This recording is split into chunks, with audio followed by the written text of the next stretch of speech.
तो क्या हर कोई यही समझता है कि यार कराची जो है ये सोने की खान है, अब इसमें से जितना निकाल सकते हो निकाल लो? ये टैंकर माफिया आपको क्या लगता है कि 1 करोड़ कमाता है, कि कोई 2 करोड़ कमाता है? ये अरबों का गेम है। जिस दिन आप कराची को कराची का हक दे दोगे, जितना पानी ये डिजर्व करता है, तो ये जो अरबों की करप्शन होती है और अरबों के पैसे लिए जाते हैं, ये फिर कौन लेगा? मजलूमों का साथी है। चले इस पे डिबेट कर लेते हैं। और जो एमकेएम के हमें अंदरूनी इख्तलाफात नजर आते हैं, ये इनमें कितनी सच्चाई है? जिस मुद्दे पे आप बात करना चाह रहे हैं वो दूसरा वाला है, एक हलाल वाला काम है। एस्टेब्लिशमेंट में भी हैं और दूसरी जगह भी हैं, तो इनकी जिंदगी बड़ी लेविश होती है, जबरदस्त। मैं कोई रिटायर नहीं होता। मैं रिटायर से मेरा मतलब है कि सुना नहीं होता, थोड़ा साइड में हो जाते हैं। साइड में कोई नहीं होता, साइड लाइन हो जाते हैं, जब दिल दूसरे लोग आ जाते हैं। स्ट्रीट क्राइम्स में मार, मोबाइल फोन छीनते हुए मार। यही मोबाइल फोन क्यों नहीं छीनते पूरे पाकिस्तान में? सिर्फ कराची में ही क्यों हो रहा है? जो मैंने दूसरा सवाल किया था उसका जवाब नहीं दिया आपने, घबरा गए? किसी में हिम्मत नहीं है।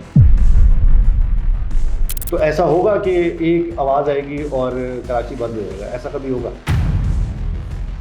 देखिए एनजीओ जो है ना अब दिखावा बन चुका है। अच्छा, सारी दिखावा बन चुकी हैं या कुछ एनजीओ काम कर रही हैं? मैं तो कहता हूँ सिर्फ 5% कर रही होंगी, 95% नहीं कर रही। इमरान खान साहब को आप किस नजर से देखते हैं? सियासत जो है ना वो टेस्ट मैच है, T20 नहीं। इसको थोड़ा टुक टुक करके भी खेलना होगा। हेलो और अस्सलाम वालेकुम, मैं हूं राहिल गिल। नाज़रीन, कराची रोशनियों का शहर, द लैंड ऑफ अपॉर्चुनिटी। और अगर हम सियासत की बात करें तो किसी अखाड़े से कम नहीं। मगर एक बात कराची की जो नुमाया रही वो है नौजवानों की कुव्वत, उनकी ताकत, उनका जोश और उनका फैसला। ऐसे ही एक शख्स आज हमारे साथ मौजूद है जिनकी हम बात करें तो उन्होंने बिजनेस, तालीम और कोचिंग जैसे मुअज़्ज़ज़ प्रोफेशन में कामयाबी हासिल की और उसके बाद सियासत में कदम रखा। उन्होंने अपनी आला तालीम यूके और मलेशिया की मारूफ यूनिवर्सिटी से मुकम्मल की। उसके बाद बिजनेस में कामयाबी हासिल की, नौजवानों की रहनुमाई की और उसके बाद एमकेएम में शमूलियत इख्तियार कर ली। आखिर एक आला तालीम याफ्ता, एक विजनरी, नौजवानों की रहनुमाई करने वाला इंसान, ऐसी क्या वजह थी कि उन्होंने सियासत में कदम रखा, और वो भी एक ऐसी पार्टी में जिसके ऊपर हमेशा तनाज़ात के साए मंडलाते रहते हैं। उन्होंने ज्वाइन की एमकेएम पाकिस्तान। तो ये सारे सवाल और बहुत सारे सवाल हम पूछेंगे जो कि एमपी हैं डॉक्टर अब्दुल बासित से। उनको वेलकम करते हैं हमारे पॉडकास्ट में। अस्सलाम वालेकुम सर, कैसे हैं आप? वालेकुम सलाम राहिल भाई, कैसे हैं? मैं बिल्कुल ठीक ठाक।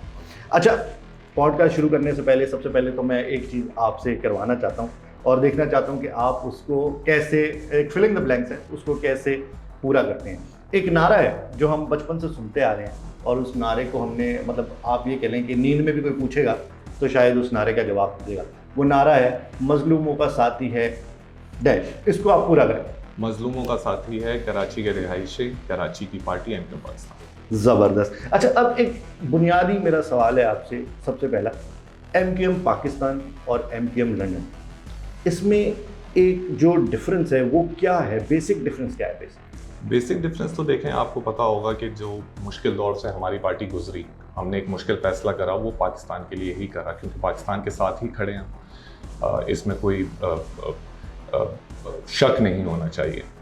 कुर्बानियाँ दी हैं, इस मुश्किल की घड़ी से निकले और अब कहीं जाके हम स्टेबल हुए हैं। और अब आगे फ्यूचर का जो हमने विजन रखा हुआ है, जो आइडियोलॉजी हमारी पार्टी ने रखी हुई, इंशाल्लाह बहुत बेहतरी आप देखेंगे अपने वाले वक्त। ठीक है। अच्छा, अगर हम बात करें इंडिविजुअल डॉक्टर अब्दुल बासित की, तो इसको आप एक पैराग्राफ में या एक लाइन में या कुछ जुमलों में किस तरह से डिस्क्राइब करेंगे कि डॉक्टर अब्दुल बासित आखिर क्या है? डॉक्टर अब्दुल बासित एक आम शहरी है कराची का, जो खिदमत करना चाहता है, अभी काम करना चाहता है ईमानदारी और ऑनेस्टी से, और पार्टी के साथ खड़ा है और पार्टी की पॉलिसी पे बिल्कुल डट कर काम कर रहा है। ठीक है। अच्छा, डॉक्टर अब्दुल बासित की अगर हम बात करते हैं तो थोड़ी सी मैं एक आपसे जानना चाहूँगा कि जैसे बच्चे होते हैं, जब आप भी ऑफ कोर्स छोटे होंगे तो कुछ सोचा होगा कि यार मैं बड़ा होकर ये करूँगा, या मैं पायलट बनूंगा, या मैं ये करूँगा, या मैं सियासत में आऊँगा। आपका विजन क्या था कि यार मैं बड़ा होऊंगा तो मैं ये फॉलो करूँगा, इसको फॉलो करूँगा, ये करूँगा? क्या था दिमाग में? देखिए, बचपन से ही बहुत प्रैक्टिकल था। बचपन से एक चीज़ सोची भी थी कि इंशाल्लाह जब डिग्री कंप्लीट करेंगे तो कुछ बिजनेस की फील्ड में कुछ करेंगे।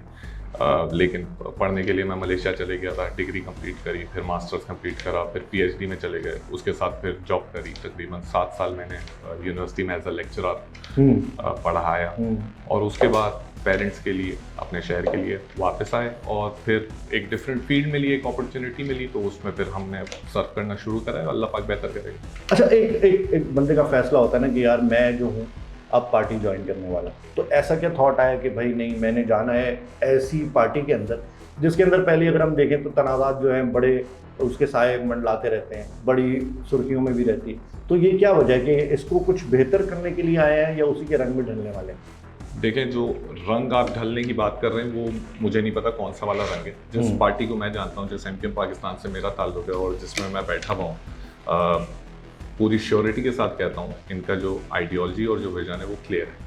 हमारे चेयरमैन खालिद मकबूल साहब हों, हमारे दूसरे लीडर्स हों, मुस्तफ़ा कमाल भाई हों या फारूक भाई हों, इनकी क्लियर एक विजन है कि कराची को बेहतर बनाना है, कराची के शहरियों के लिए, पाकिस्तान के लिए हमने कुछ करके दिखाना है। बेशक हम लोग मुश्किल दौर से गुजरे हैं, लेकिन वो मुश्किल दौर हर पार्टी पे आता है। बेशक हम पे कुछ ज़्यादा टाइम रहा होगा, लेकिन अब वो टाइम निकलेगा और हम उभरेंगे भी और कराची को भी बेहतर बनाएंगे और पाकिस्तान के लिए जो जो कर सकते हैं वो करेंगे। अच्छा, अब बात कर लेते हैं कि आपका जो हल्का है उसकी हम बात करते हैं, PS 124, ये मेरा ख्याल है नॉर्थ कराची का एरिया लगता है। अब उसके अंदर हमने देखा कि आपने पानी का एक मसला थोड़ा हल किया, मैंने वीडियो भी देखी, आपकी तकरीर भी देखी। तो पानी कराची की एक बुनियादी ज़रूरत है और ऐसा नहीं है कि कराची के अंदर पानी जो है पूरा नहीं होता, या कुछ घर जो है वो बगैर पानी के रहते हैं या पानी से नहाते नहीं है, कपड़े नहीं धोते, कुछ भी जो भी पानी के कर सकते हैं। पानी पूरा होता है, लेकिन जो पानी लाइन से आता है उससे नहीं, टैंकर से पूरा होता है। टैंकर माफिया कराची के लोगों को कितना नुकसान पहुंचा रही है। और अगर एक बात हम करें तो सीवरेज बोर्ड जो है, जो पाकिस्तान का वाटर एंड सीवरेज बोर्ड है, उसके जो वजारत है वो एमकेएम के पास भी काफ़ी अच्छा रही, लेकिन ये मसला कभी हल नहीं हुआ।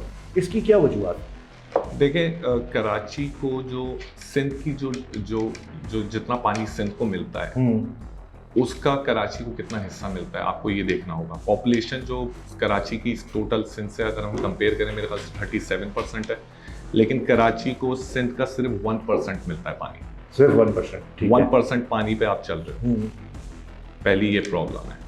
सेकंड प्रॉब्लम ये है, जो रहा है इक़्तिदार में, मैं नहीं कहता कि हमने सब ठीक कर दिया था, हमसे भी कुछ गलतियां हुई होंगी, कुछ जगहें रह गई होंगी, लेकिन जितना हम कर सकते तो उस टाइम पे किया है। अगर आप मुस्तफ़ा भाई का टाइम देख लें, फारूक भाई का टाइम देख लें, उसमें बहुत बेहतरी हुई थी कराची में। लेकिन अगर अभी मैं अपने हल्के की स्पेसिफिकली बात करूं तो 1965 में मेन लाइंस चेंज की गई थी, जो कि आज तक वो चल रही हैं। उसमें गंदा पानी भी मिक्स हो रहा है, हर पानी की सप्लाई पर लाइनें फट जाती हैं, लीकेज आ जाती है। 15 दिन बाद हमें एक सप्लाई मिलती है सिर्फ पानी की मेरे एरिया में। ठीक है। और ये वो इलाका है जो लोअर मिडिल क्लास है।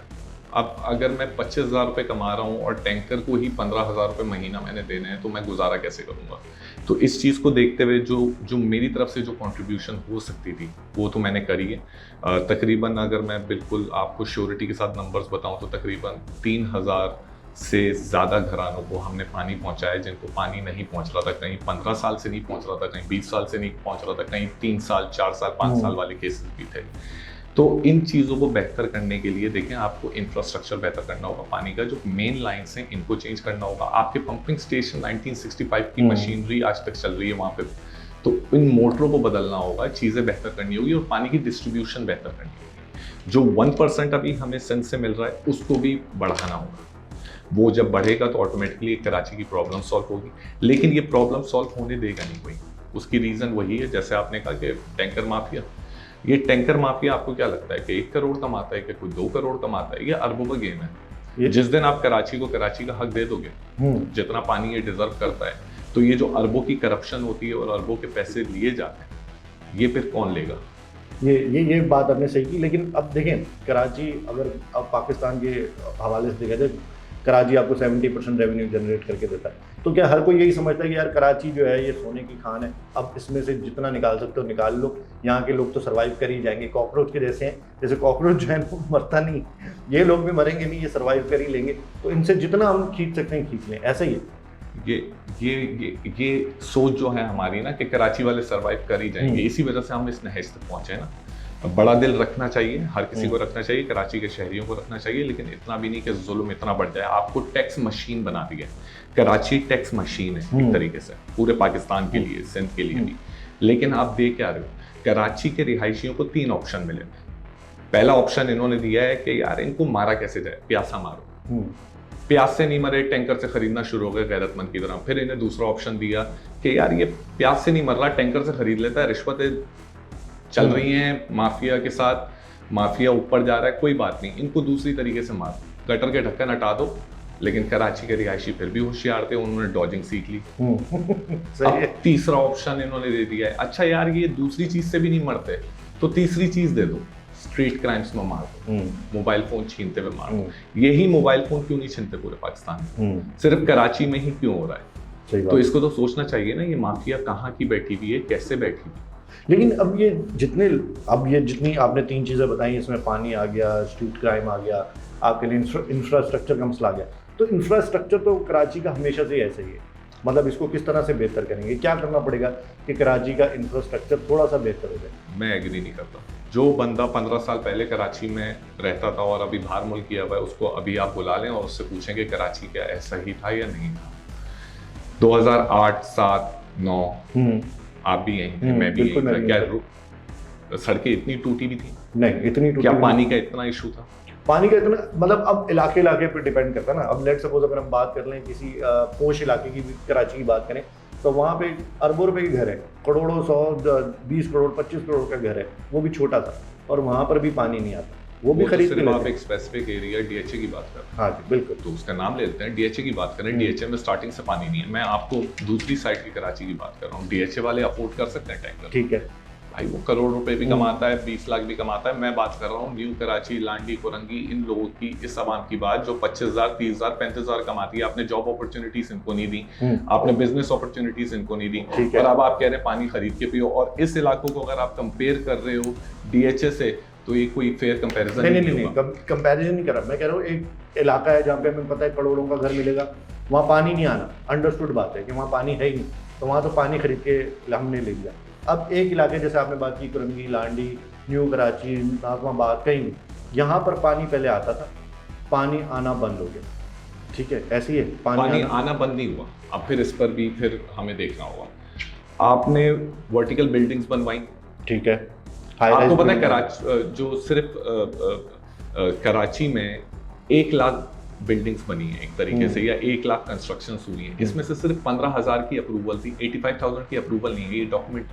ओके, तो 85,000 की जो डॉक्यूमेंट नहीं है और जो कंस्ट्रक्शन हुई है, इसका जिम्मेदार कौन है? इसकी रिश्वतें कहाँ गई हैं?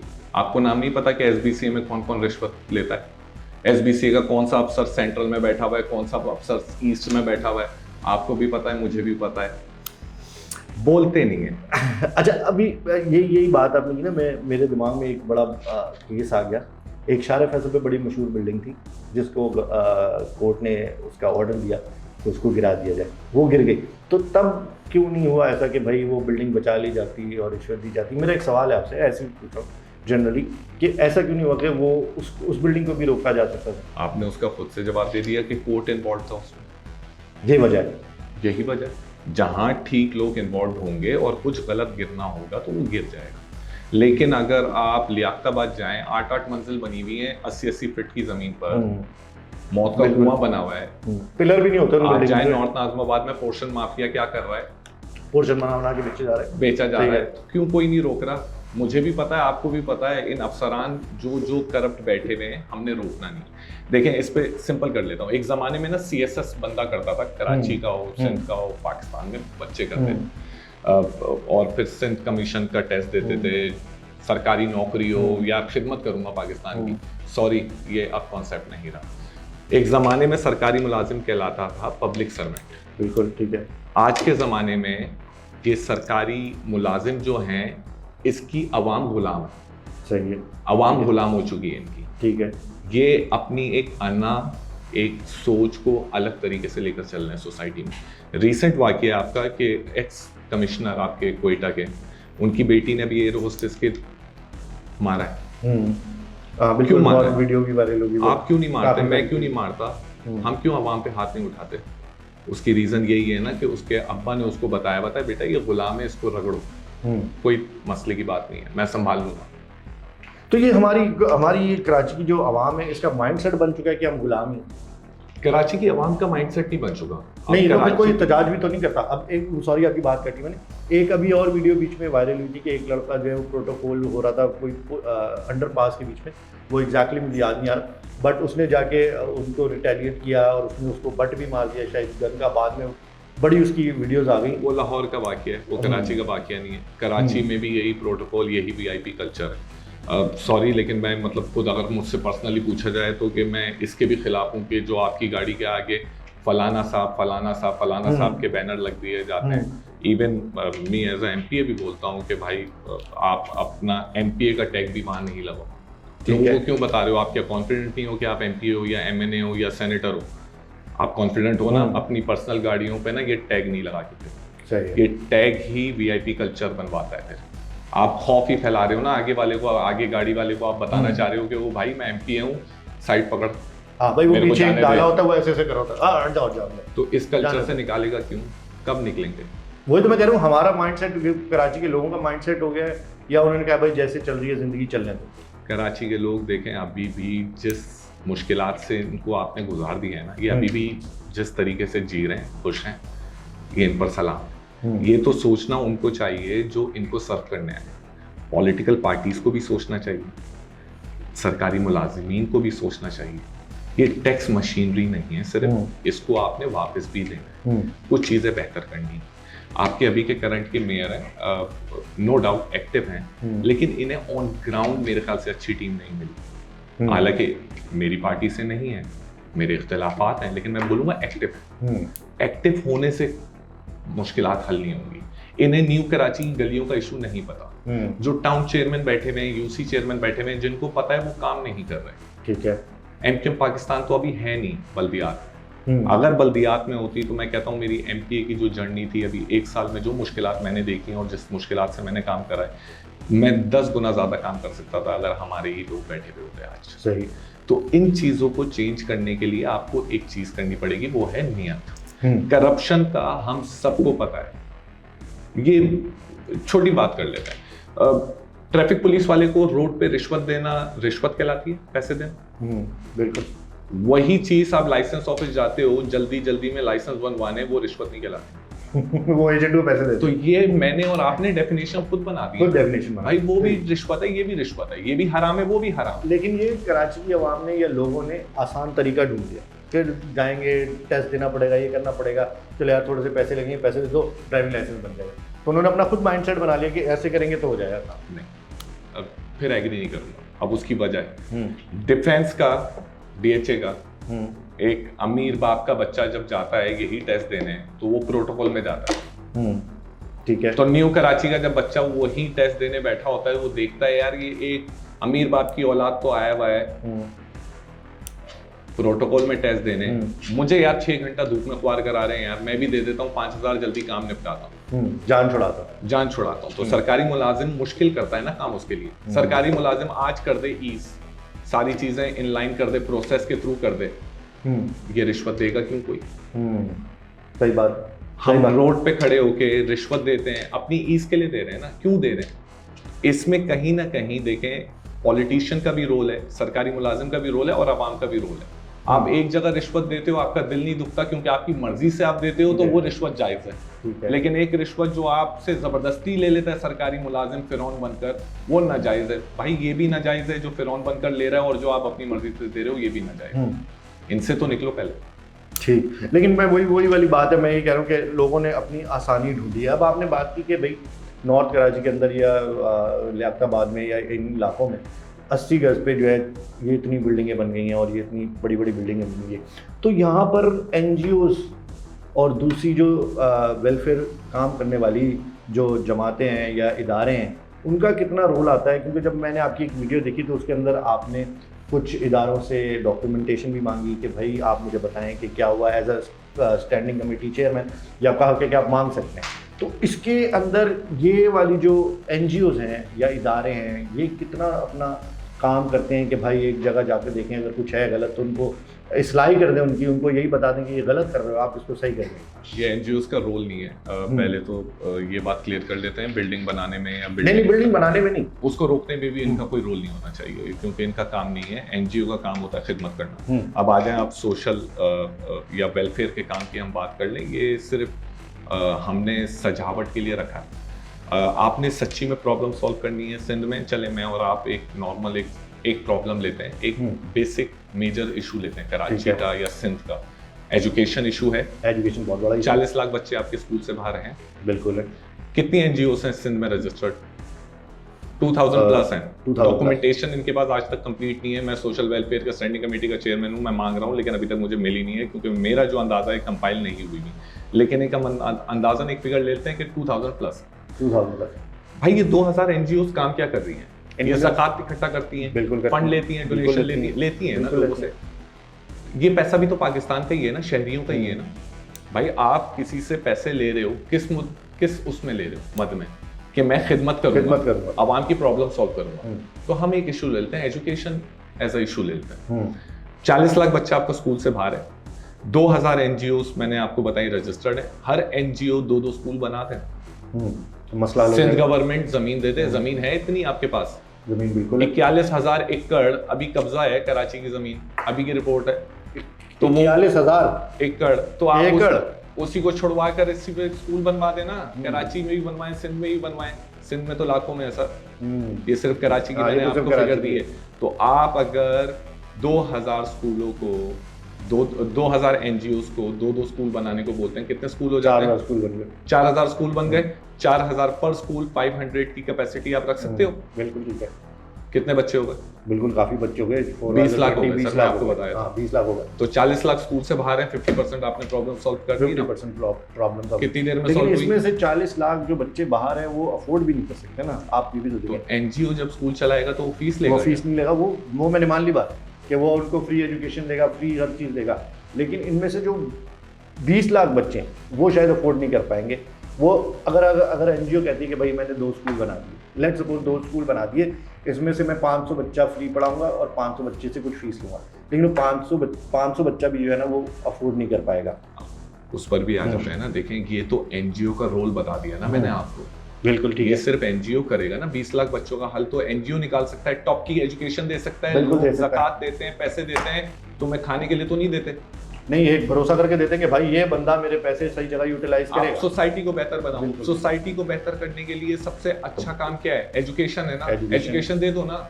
एजुकेशन आपको एलीट क्लास देने ही नहीं देगी। जब एजुकेशन लोगों के पास आ जाएगी, लोगों को शऊर आ जाएगा, तो फिर बहुत सारे मसले मसाइल भी तो पैदा हो जाएंगे कि नहीं होंगे। तो इसीलिए तो एलीट क्लास नहीं चाहती कि एजुकेशन दी जाए। मैं आपको कह रहा हूं, आपके कितने पॉलिटिशियंस लोअर मिडिल क्लास के? चले इस पे डिबेट कर लेते हैं। बहुत ही गिने चुने होंगे। तो प्रॉब्लम कब सॉल्व होगी? भाई मैं नहीं चाहता मेरी एलीट क्लास मेरी प्रॉब्लम सॉल्व करे। मिसाल है, मुझे तो भाई लोअर मिडिल क्लास का एक काशिफ लड़का चाहिए, फलाना गली नंबर 10 में रहने वाला। ठीक है। मुझे तो भाई आम लड़का चाहिए, गोदरा का एक जो छकड़ा बिरादरी से बिलोंग करता है, गोदरा बिरादरी से बिलोंग करता है, वो एमपीए बने, वो यूसी चेयरमैन बने, वो टाउन चेयरमैन बने और प्रॉब्लम सॉल्व करे ना अपने इलाके के लोग। मैं आपकी बात समझ रहा हूँ, लेकिन देखिए ऐसे जो लोग अपने इलाके से उठ के बन जाते हैं, या चले एक बात कर ली कि एक बंदा बन गया, अपने इलाके से उठा बन गया, उन्होंने थोड़ा बहुत अपने इलाके में काम किया, फिर वो आगे बढ़ गया। जब वो आगे बढ़ गया और ऊपर चला गया तो फिर वो पीछे वालों को भूल ही जाता है। ऐसा भी तो होता है। पीछे वालों को क्यों भूलेगा? कितने केस हैं ऐसे? हमने दिया ही मौका किसको अभी तक? ये तो बस हम ना सिर्फ अपने जहन में घुमा रहे हैं कि यार वो बंदा ना एमपीए बन जाता है, वो एमएनए बन जाता है, तो वो भूल जाता है, वो फिर उसका एटीट्यूड चेंज हो जाता है। मैं आज तक आवाम के बीच बैठता हूँ, चाय के होटल बैठता हूँ, चाय पीता हूँ, 50 रुपए की जो चाय आप पीते हो वो मैं भी पीता हूँ, कोई डिफरेंस नहीं है। अब एलीट क्लास से जो एमपीए आया हुआ है, एमएनए आया हुआ है, वो आवाम के साथ बैठ के चाय पिएगा? नहीं, उसका तो सर्कल ही फर्क होगा। तो उसका एटीट्यूड तो वही रहेगा ना कि मैं एलीट क्लास हूँ ना। ठीक है, मुझे आप रक्शे में आज भिजवा दें कहीं, मैं सुकून से जाऊँगा, खुशी खुशी जाऊँगा। मैं तो कह ही रहा हूँ। अच्छा, मैं ये भी नहीं कह रहा कि हर एलीट क्लास बोलिए, इसको आपको डिफ्रेंशिएट करना पड़ेगा। मैं आपको कह रहा हूँ कि elite, middle class, lower middle class, इन तीनों का एक इक्वल डिस्ट्रीब्यूशन के तहत जब ये गवर्नमेंट्स में बैठे हुए होंगे ना, तो हर कोई अपनी क्लासेस को रिप्रेजेंट कर पाएगा। ठीक है। मैं अभी अगर ये कहूं कि कोई एक टॉप का बिजनेसमैन रिप्रेजेंट कर रहा है गोधरा की आवाम को, भाई क्यों कर रहा है? तुझे पता क्या है प्रॉब्लम? तू गोधरा की गलियों में आया है, तू कभी छकड़ा से मिला है? ठीक है। जब इन बिरादरियों का ही तुम्हें नाम नहीं पता, तुम उनकी प्रॉब्लम कैसे सॉल्व करोगे? मैं कह रहा हूं कि भाई सबके एलिट क्लास भी होनी चाहिए, मिडिल क्लास भी होनी चाहिए, लोअर मिडिल क्लास भी होनी चाहिए। और यही तो एमक्यूएम पाकिस्तान कब से रो रही है, बोल रही है कि भाई हम कहते हैं middle class, lower middle class को आगे आने दो, तो ये प्रॉब्लम सॉल्व भी करेंगे। मैंने अभी आपको एजुकेशन की एक प्रॉब्लम सॉल्व करके दे दी ना, कितने मिनट लगे? बिल्कुल, ये तो हमने बातों में कर ली, लेकिन ऐसा करना, अरे तो प्रैक्टिकल तो गवर्नमेंट करेगी ना। बिल्कुल बिल्कुल बिल्कुल, मैंने आपकी बात समझ ली, गवर्नमेंट कर ली, लेकिन गवर्नमेंट में जो बैठे हुए लोग हैं, मैंने वही बात की कि वो शायद ये नहीं चाहते कि लोगों में शऊर आ जाए। शऊर आ जाएगा तो उनको पता चलेगा क्या चीज़ें हो रही हैं। अब बात कर लेते हैं थोड़ी सी, मुझे ये बताएंगे एमक्यूएम की बात आपने की, आपने फारूक सत्तार साहब की बात की, आपने मुस्तफा कमाल साहब की बात की। मैं ये पूछना चाह रहा हूँ कि आप इनमें से किसको देखते हैं, किसको लुकअप करते हैं, और जो एमक्यूएम के हमें अंदरूनी इख्तलाफात नज़र आते हैं, ये इनमें कितनी सच्चाई है? मतलब मीडिया दिखाता है, बहुत सारी चीज़ें दिखाता है कि इनका बयान आ गया, उनका बयान आ गया, इसमें कितनी सच्चाई है? देखिए, बयानात पता नहीं कौन से बयानात की आप बात कर रहे हैं। जो आपका सवाल है वो ही मतलब बहुत ट्रिकी आपने पूछा है, कुछ कंट्रोवर्शियल निकलवाना चाह रहे हैं, लेकिन मैं आपको क्लियर कर देता हूँ। देखें, हमारे पार्टी के चेयरमैन है खालिद मजबूर, ठीक, बिल्कुल ठीक।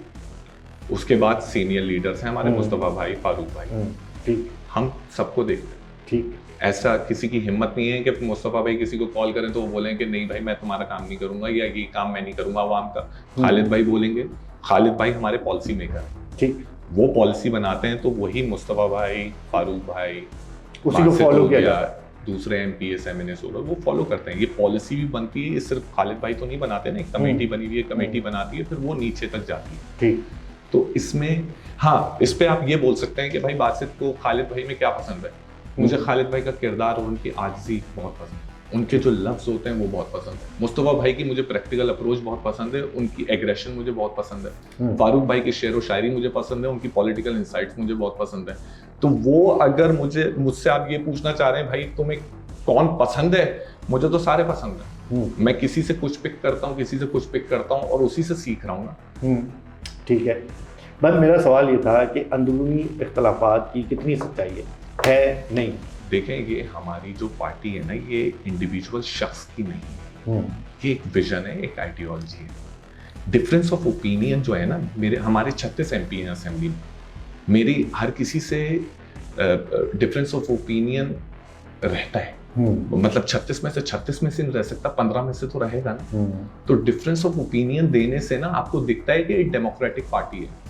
जब आपके डिफरेंस ऑफ ओपिनियन ही नहीं है और एक आका सिर्फ आपको जो बोलेगा और आपने बस वो आका की बात माननी है दूसरे पॉलिटिकल पार्टीज की तरह, तो फिर डेमोक्रेसी कहाँ है? कहीं हम बात करते हैं यार डेमोक्रेसी होनी चाहिए, भाई डेमोक्रेसी में तो यही है ना कि मैं अपनी राय दूंगा, फलाना साहब अपनी राय देंगे, ठीक है, उससे कोई इख्तिलाफात नहीं है। एमक्यूएम एक मुश्किल वक्त से गुजर गया, अभी वापस आया है, यकीनन चैलेंजेस होंगे, लेकिन यही चैलेंजेस आपको यूनाइट भी करेंगे और आपको स्ट्रॉन्ग भी करेंगे।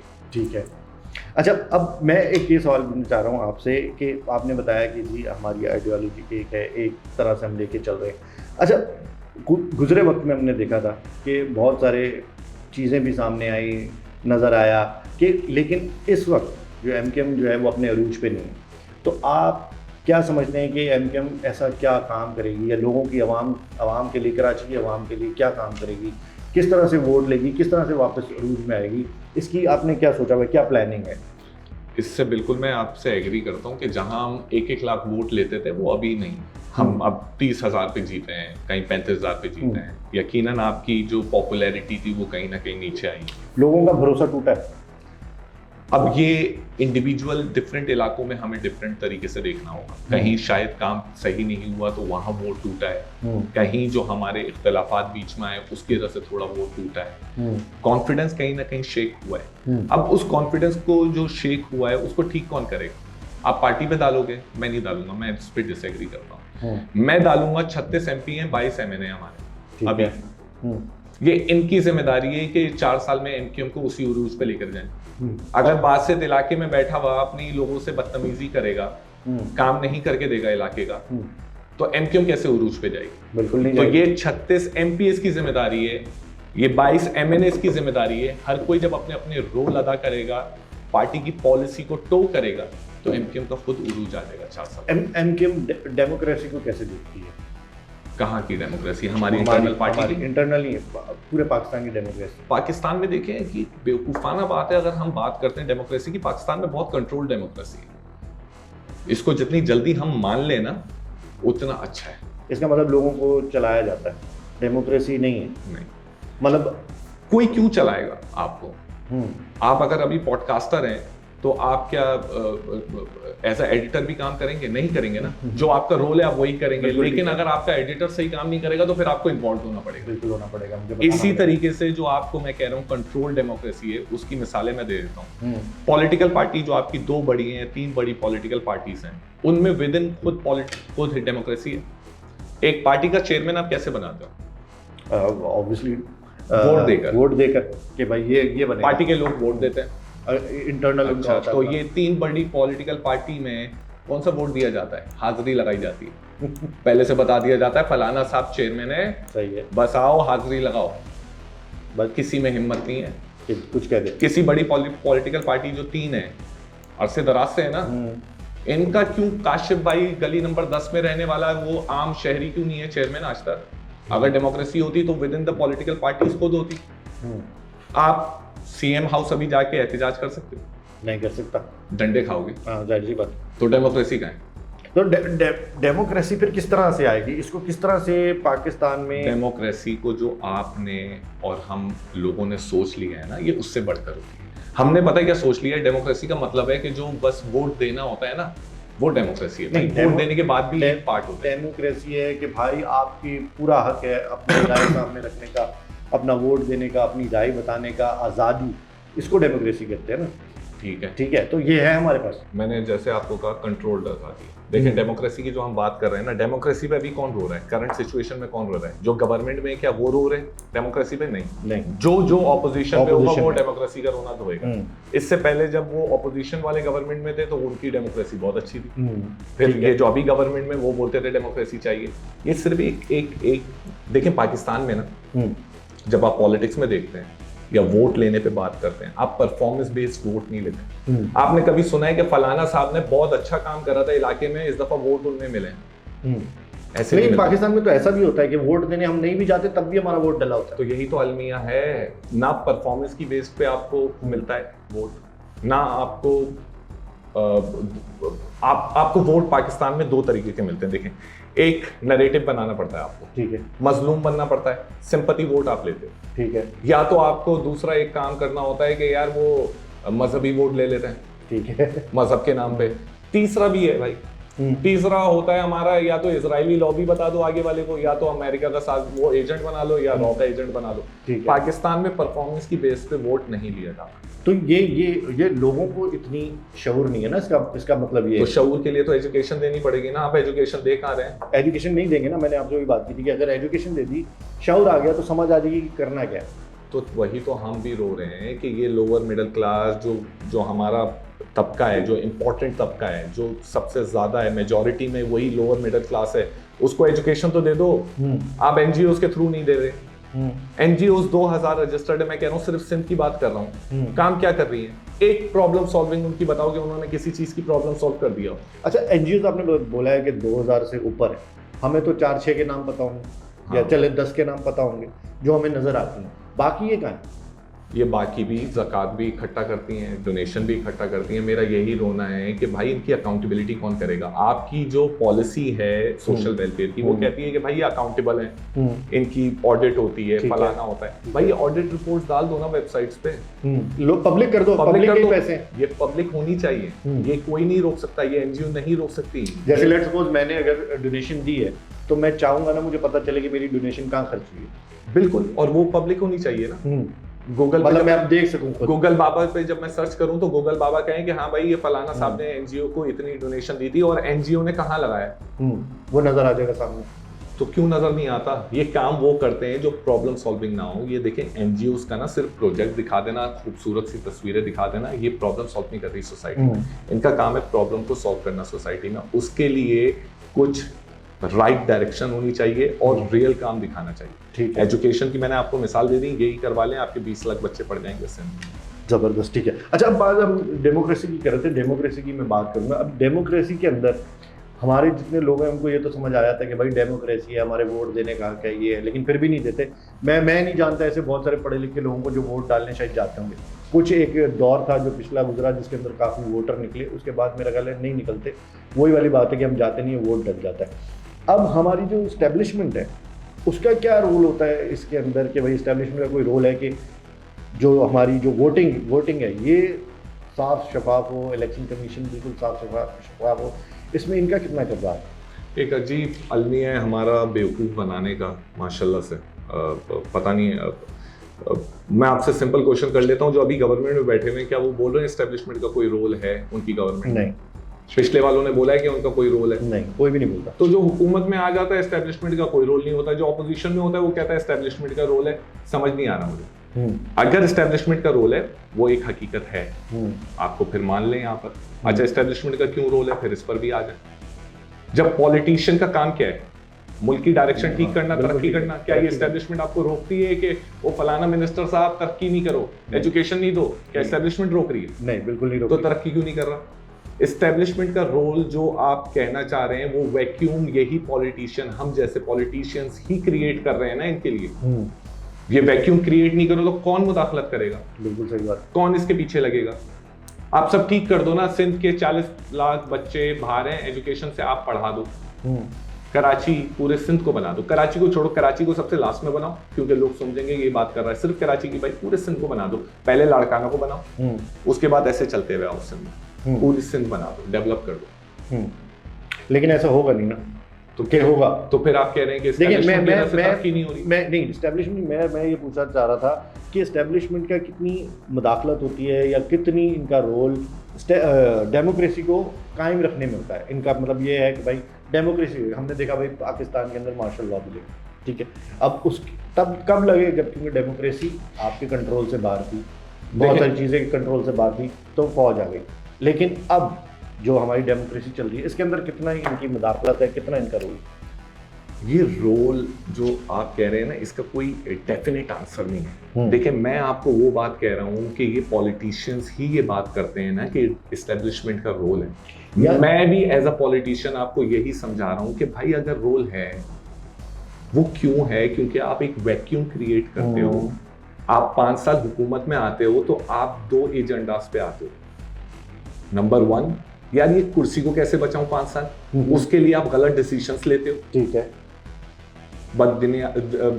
गलत कामों में लगते हो, ठीक है। दूसरा रोल इनका होता है कि यार ये 5 साल बाद जो वोट लूंगा तो उसका नैरेटिव क्या बनाना है। आप पाकिस्तान की तरक्की के लिए काम नहीं करते, उसमें आप एक वैक्यूम क्रिएट करते हो, और वो वैक्यूम जब आप क्रिएट करते हो फिर कहीं से भी कोई मुदाखलत करता है तो फिर आपको बुरा नहीं लगना चाहिए, क्योंकि कुछ लोग तो बैठे हुए होंगे ना जो ठीक चीजें करना चाहते होंगे। हाँ, सारी 5 उंगलियां बराबर नहीं होती। अगर आप कह रहे हो करप्शन पे कौन सी कानून साजी हुई है लास्ट, बताएं। करप्शन पे क्या, हमें नहीं पता, पूरे पाकिस्तान में करप्शन है, सिंध में सबसे ज्यादा होगी। कानून साजी 0।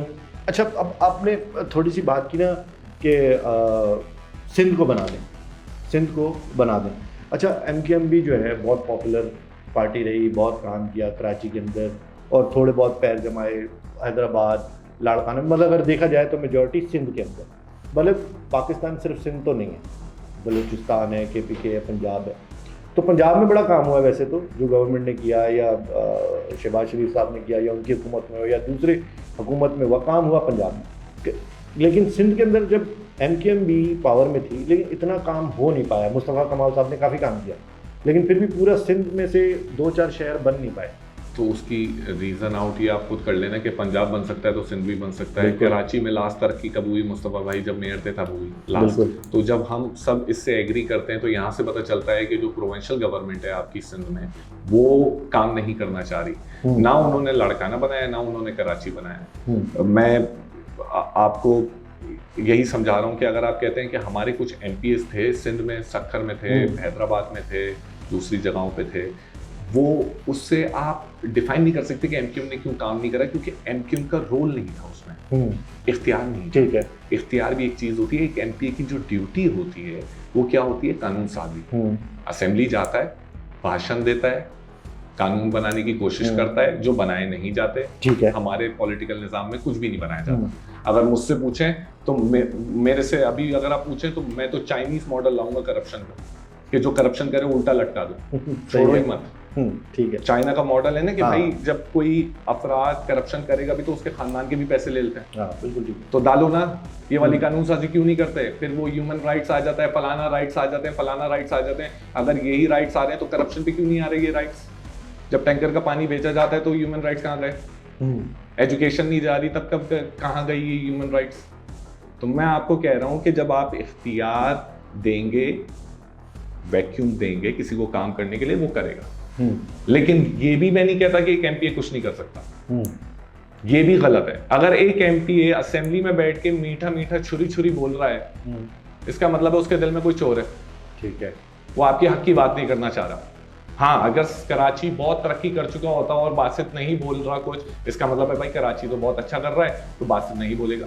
बासित को बोलना चाहिए असेंबली में, कराची नहीं पूरे सिंध के लिए बोलना चाहिए। ठीक है। एक एमपीए का रोल उसके अलावा जो है अपने इलाके के मसाइल भी हैं। अब आ जाए भाई मेरे पास इख्तियारात नहीं, बहुत लोग बोलते हैं। हाँ बिल्कुल, मेरे पास भी नहीं है इख्तियारात, मैं भी वहीं का एमपीए हूँ ना, यही कराची का एमपीए हूँ ना। इख्तियारात नहीं है मेरे पास, ना वाटर बोर्ड मेरे अंडर आता है, ना सेवरेज वाले मेरे अंडर आते हैं, ना टाउन मेरे अंडर आता है, ना यूसी चेयरमैन मेरे अंडर है। लेकिन एक एमपीए जो है, जो 100 रुपए की करप्शन आपके इलाके में हो रही है, उसको 50% कम कर सकता है। बिल्कुल कर सकता है, रोक सकता है। बिल्कुल। तो रोको ना, मैंने तो रोका है। मेरे तो 10 दुश्मनी है इस चक्कर में। पानी की लाइनें मेरे इलाके में 10-10 लाख रुपए की, 5-5 लाख रुपए की, 50-50 हजार रुपए की बेची जाती थी। पहले 100 बिकती थी, अब 5 बिकती। लेकिन ये सोचता हूँ 95 तो रोक ली, 100 नहीं रोक सकता। जबरदस्त। ये पानी की जो बात की है ना हमने, पानी से एक और सवाल मेरे दिमाग में आ गया कि अब पानी की जो आपने अपने इलाके का थोड़ा मसला हल किया, उसमें हमने देखा कि मेरा ख्याल है 3000, 2000, 2500 कितने नंबर है मुझे एग्जैक्टली नहीं पता, कि जहाँ पर पानी 15 साल बाद, 20 साल बाद आया। इसके अंदर डॉक्टर अब्दुल बासित का एग्जैक्टली रोल क्या था और किस तरह से ये मसला हल हुआ? क्योंकि देखें, मैं सवाल सिंपल है कि कराची के अंदर पानी का मसला अभी से नहीं है, सालों से चलता हुआ आ रहा है। टैंकर माफिया आपको जीने नहीं दे रहा, लोग अपने बच्चों का पेट काट के पानी डालते हैं। K4 का चले बात कर लेते हैं, जो प्रोजेक्ट है वो भी नहीं बन पाया, तो किस तरह से ये चलेगी? देखें, कराची का जो पानी का मसला जिस दिन मैं सोचता हूँ कि हल हो जाएगा, उस दिन होगा जिस दिन सिंध गवर्नमेंट आपको उसका ड्यू शेयर दे देगी पानी का। अभी आपको 1% दिया जा रहा है, आप 37% पॉपुलेशन हो सिंध की, आपको 1% पानी दिया जाता है, चलो 1.5% दिया जाता है, उसमें भी चोरी कर लिया जाता है रास्ते में से चोरी हो जाता है। बिल्कुल ठीक है। उसमें बचा क्या? आपका ड्यू शेयर आपको दे दे एक, जो प्रॉपर आपका 1965 के जमाने से, बाबा आजम के जमाने से जो लाइनें बिछी हुई हैं, इसको चेंज करनी होगी आप। ये चेंज करें, पूरा एक इंफ्रास्ट्रक्चर प्रॉपर बनाएं, एक मास्टर प्लान बनाएं, उसके बाद आपका पानी का मसला हल होगा। लेकिन ये है आइडियल सिचुएशन, आइडियल बात। लेकिन सच्चाई ये है कि यहाँ पे जो माफिया बैठा हुआ है, जो टैंकर माफिया अरबों रुपए खा रहा है, करप्शन कर रहा है, उसमें बहुत सारे असर रसूख रखने वाले लोग मुलव्वस हैं, क्या वो करने देंगे आपको? तो वो लोग कौन है, उनको कोई सामने क्यों नहीं लाता है? आपको क्या लगता है कौन है इसमें? आपकी ब्यूरोक्रेसी इन्वॉल्व नहीं है? आपको क्या लगता है हम बोल क्यों नहीं रहे? आपको भी पता है, मुझे भी पता है, आप बोल नहीं रहे। चले मैं बोल लेता हूँ, आपको अगर खौफ है इस चीज का, मेरे को नहीं है भाई। ब्यूरोक्रेसी इन्वॉल्व नहीं है आपकी, पॉलिटिशियन समहाउ डायरेक्टली या इनडायरेक्टली इन्वॉल्व नहीं है। देखें, अगर इन्वॉल्व हैं, ठीक है, मान लिया कि इन्वॉल्व हैं, लेकिन ये मुल्क फिर सीधा कैसे होगा? हम मतलब किसको देखेंगे हम? मैं बचपन से ये देखता आ रहा हूँ कि भाई एक पार्टी आई, उसने वोट ले लिए, उसने ये कर दिया, उसने फलाना कर दिया, टमाका कर दिया, लेकिन लोगों के मसले मसाइल वहीं रहे। अब एमक्यूएम की बात हम कर लेते हैं। एमक्यूएम क्या ऐसा करेगी कि भाई पाकिस्तान के अंदर, कराची के अंदर, चले बात कर लेते हैं कि लेट्स सपोज एमक्यूएम वोट लेकर आ जाती है नेक्स्ट इलेक्शन में, कराची का होल्ड उनके पास आता है, या कराची के अंदर काफ़ी सीटें आ जाती हैं, फिर कराची की क्या सूरत हाल होगी? पानी मिलेगा फिर? आप बल्दियात के इलेक्शन की बात कर रहे हैं? बिल्कुल कर रहे हैं। बल्दियात के इलेक्शन में तो इंशाल्लाह एमक्यूएम पाकिस्तानी आएगी, मेयर भी हमारा ही आएगा। लेकिन अब आ जाए कि प्रॉब्लम सॉल्व होगी नहीं। जैसे ही एमक्यूएम का मेयर आएगा, इख्तियारात का इशू शुरू हो जाएगा। तो इख्तियारात कौन देगा, ये कैसे इख्तियारात मिलेंगे? आपकी प्रोविंशियल गवर्नमेंट देती है ना। वो देती आप नहीं। सीएम साहब जो हैं वो अगर गली कूचे की रोड बनाने का फंड अपनी जेब में रखा हुआ है, मेयर फंड को आगे नहीं तक दे आने रहा। नहीं दे रहे। क्यों नहीं दे रहे? मैं तो ये पूछ तो रहा हूँ सवाल- आपसे। हाँ, तो नहीं दे रहे ना। मुर्तजा वहाब क्यों फेडरल से मांग रहे हैं? जो आपके करंट मेयर हैं वो क्यों फेडरल से फंड मांग रहे हैं? क्यों भाई मांग- 3000 अरब का फंड था ना आपका सिंध का। बिल्कुल। सीएम किस पार्टी से हैं? पाकिस्तान पीपल्स पार्टी से। मेयर किस पार्टी से? से। पाकिस्तान पीपल्स पार्टी से। तो मेयर को दे देना 200 अरब दें, कहें कराची बना दे यार। ये 100 अरब मांग रहे हैं फेडरल से। फेडरल से अलग ले लो भाई, मैं नहीं मना करता, फेडरल से भी लो, लेकिन मैं कह रहा हूँ आपका ही सीएम बैठा हुआ है ना, 200 अरब उससे करवाओ आप रिलीज, कराची को बनाना शुरू अच्छा, करो। लेट्स सपोज कि हम बात करते हैं कि लेट्स सपोज अगर सीएम एमकेएम से आ जाता है, लेट्स सपोज पाकिस्तान, हम एक जनरली बात कर लेते हैं, नेक्स्ट इलेक्शन में सिंध के जो सीएम है वो एमकेएम से हो जाता है, तो फिर क्या कराची पे असर पड़ेगा? देखें, एक तो ये बहुत आइडियल सिचुएशन है, लेकिन मेरा ये ईमान है और मेरी ये सोच कहती है कि जो आज जो टॉप पर है ना उनको नीचे आना है, और जो नीचे वाले हैं उनको टॉप पर जाना है। ठीक है। तो ये वक्त के साथ होना है। ऐसा नहीं हो सकता कि एक बंदा टॉप पर है और पॉपुलर ही रहेगा, पॉपुलर ही रहेगा, पॉपुलर ही रहेगा, ऐसा नहीं हो सकता। उसको जब नीचे आएगा तो एक सिस्टम आपको तोड़ना पड़ेगा। सबसे पहले आपको ब्यूरोक्रेसी का सिस्टम सही करना है। ठीक है। ब्यूरोक्रेसी जब तक आपकी ठीक नहीं होगी, सरकारी मुलाजमीन ठीक नहीं होंगे, चीज़ें सिंपल में नहीं जाएंगी। आप मुझे ये बताएं, एक मिनिस्टर बनता है, इस जमात में भी पाकिस्तान पीपल्स पार्टी की हुकूमत है। अगर आप ये कहते हैं ना 100 में से 100 लोग खराब हैं तो गलत, अवाम भी कहती है तो गलत बात। ना 100 में से 100 गलत नहीं होता। नहीं, 5 उंगलियां भी बराबर नहीं होती। 100 में से 10 गलत होंगे, 20 गलत होंगे जो गलत सीटों पे बैठे हैं। ठीक। मैं कहता हूँ ये जितने भी गलत हों, लेकिन इतने इनकॉम्पिटेंट नहीं हो सकते। इन सबके ना एक मिनिस्टर, सारे मिनिस्टर्स के देख लें, सबके अपने कारोबार हैं। यार ये अपने कारोबार में लॉस नहीं करते, इसका मतलब है समझदार लोग हैं, पैसा जानते हैं। वो एक बुजुर्ग बोलते थे, वो जो बंदा पैसा पहचानता है ना वो पागल नहीं होता। हाँ, सही बात। तो भाई अगर तुम पैसा पहचानते हो, तुम्हें पता है कि पैसे का लॉस क्या होता है, प्रॉफिट कैसा होता है, फायदा कैसे कराते हैं। मैं कहता हूँ ये सिंध के जो अवाम के पैसे हैं, इसको क्यों अच्छे तरीके से यूज नहीं करे, यूटिलाइज नहीं करते। नहीं किया जाता। वहाँ इनकी अकल को क्या हो जाता है। भाई आप ये देख लें कि अगर सिंध के अंदर हम चले जाएं थोड़ा सा ये बदीन की साइड पे या इस साइड पे जो राजस्थान लग जाता है इंडिया का, वो वाली सारी जगह पे हम चले जाएं तो वहाँ पर पानी तो अभी बिल्कुल भी नहीं है। मैं कुछ साल पहले गया था वहाँ पर, मैंने एक लड़की को देखा जो तकरीबन होगी 16-17 साल की होगी लड़की। उसके साथ एक गधा था, गधे के साथ रस्सी थी, और वो कुएं के अंदर उसने वो डाली बाल्टी, और वो गधा को तकरीबन आधा या 1 किलोमीटर दूर गया होगा तो वो ऊपर आया। तो आप ये सोचेंगे इतनी मुश्किल से वो एक बाल्टी पानी निकाल दी है। तो ये जब सिंध इनके अंडर आता है, जैसे पीपल्स पार्टी के अंडर भी आता है, तो ये अवाम का ख्याल क्यों नहीं करते? या अगर मैंने वही बात की कि अगर लेट सपोज सीएम जो एमकेएम से आ जाता है और सिंध उनके अंडर आ जाता है, तो तब क्या फ़र्क होगा? किस तरह से लोगों की मदद की जाएगी? देखिए, मैं एक क्लियर बात बताता हूँ, क्योंकि कुछ चीज़ें ना आवाम को पता नहीं होती। देखिए, हमारा एक माजी रहा है और एक कभी हमारी करंट विजन और आइडियोलॉजी भी है। मुझे क्लियर बात करी गई है, जो लीडरशिप से एक ऑर्डर आता है ना, आपको एक पॉलिसी दी जाती है कि एमपीए को ये करना है या एमएनए को ये करना है। जो एमपीए को एक दी गई है वो यही दी गई है कि यार जहाँ जहाँ मुश्किल आते हैं ना वो हल करो। हमें ये नहीं बोला गया वो फलाना गली नंबर के जो हमारे लोग हैं उसके मसले हल करो। हमें ये बोला गया है अवाम के मसले हल करो। अवाम में कोई भी हो सकता है, कोई भी हो सकता है। मैंने जहाँ जहाँ काम करा है ना, मैंने किसी का नाम नहीं पूछा, किसी की जात नहीं पूछी, ठीक है, किसी की जबान नहीं पूछी, मैंने काम कराया। तो यही पार्टी पॉलिसी। अगर हमारा सीएम भी होता है तो यही पॉलिसी आगे बढ़े। तो अगर हम सिंपल सी बात करें कि लेट्स सपोज अगर फ्यूचर में एमकेएम से सीएम आता है सिंध के अंदर, तो हम खुशहाली देखेंगे सिंध के अंदर और कराची के अंदर? बिल्कुल देखेंगे आप, इंशाल्लाह ताला बहुत चेंजेस देखेंगे जब अभी हमारा मेयर आ जाएगा। मेयर इंशाल्लाह हमारा आएगा और बहुत सारी चेंजेस आपको मिलेंगी। अच्छा, पानी की मसले मसाइल कराची में आपने कैसे मसला हल किया? मैं वैसे पूछा हूँ कि आपने कहा इक़्तिदार नहीं है या पावर नहीं मिलती या पैसे नहीं मिलते, तो आपने कैसे मसला हल कर लिया अपने इलाके का पानी का, जब जहाँ पे लाइनों के इतने पैसे मांग रहे? देखिए, मैंने 2 चीज़ें बोली थी इसमें ना कि एक एमपी के जो रोल है, एक तो असेंबली का रोल है, लेकिन हल्के के रोल से अब आप जान नहीं छुड़ा सकते।